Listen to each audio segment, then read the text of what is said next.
പുറപ്പാട് പുസ്തകം 11-ാം അധ്യായം. അവസാനത്തെ മഹാമാരി. കർത്താവ് മോശയോട് അരുൾ ചെയ്തു, ഞാൻ ഫറവോയുടെയും ഈജിപ്തിന്റെയും മേൽ ഒരു മഹാമാരി കൂടി അയക്കും.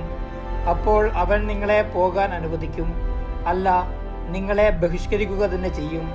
ഓരോ പുരുഷനും തന്റെ അയൽക്കാരനോടും ഓരോ സ്ത്രീയും തന്റെ അയൽക്കാരിയോടും സ്വർണവും വെള്ളിയും കൊണ്ടുള്ള ആഭരണങ്ങൾ ചോദിച്ചു വാങ്ങണമെന്ന് നീ ജനത്തോട് പറയണം. ഈജിപ്തുകാർ ഇസ്രായേൽക്കാരെ ബഹുമാനിക്കുവാൻ കർത്താവ് ഇടയാക്കി. ഫറവോയുടെയും സേവകരും ജനങ്ങളും മോശയെ ഈജിപ്തിലെ ഒരു മഹാപുരുഷനായി കരുതി. മോശ പറഞ്ഞു, കർത്താവ് അരുൾ ചെയ്യുന്നു, ഞാൻ അർദ്ധരാത്രിയിൽ ഈജിപ്തിലൂടെ കടന്നുപോകും. സിംഹാസനത്തിലിരിക്കുന്ന ഫറവോ മുതൽ തിരികല്ലിൽ ജോലി ചെയ്യുന്ന ദാസി വരെയുള്ള എല്ലാ ഈജിപ്തുകാരുടെയും ആദ്യജാതൻ മരിക്കും. കന്നുകാലികളുടെ കടിഞ്ഞൂലുകളും ചാകും.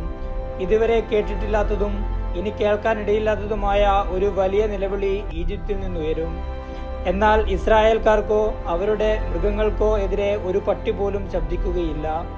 ഈജിപ്തുകാർക്കും ഇസ്രായേൽക്കാർക്കും തമ്മിൽ കർത്താവ് ഭേദം കൽപ്പിക്കുന്നുവെന്ന് അങ്ങനെ നിങ്ങൾ മനസ്സിലാക്കും. അപ്പോൾ നിന്റെ ഈ സേവകരെല്ലാം എന്റെ മുൻപിൽ സാഷ്ടാംഗം പ്രണമിച്ച്, നീയും നിന്റെ കൂടെയുള്ള ജനങ്ങളും പോയിക്കൊള്ളുക എന്ന് പറയും. അപ്പോൾ ഞാൻ പുറപ്പെടും.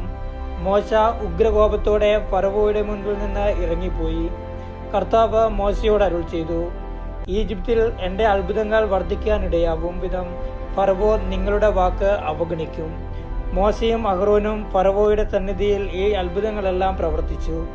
എന്നാൽ കർത്താവ് ഫറവോയുടെ ഹൃദയം കഠിനമാക്കിയതിനാൽ അവൻ ഇസ്രായേൽക്കാരെ തന്റെ രാജ്യത്തു നിന്ന് വിട്ടയച്ചില്ല.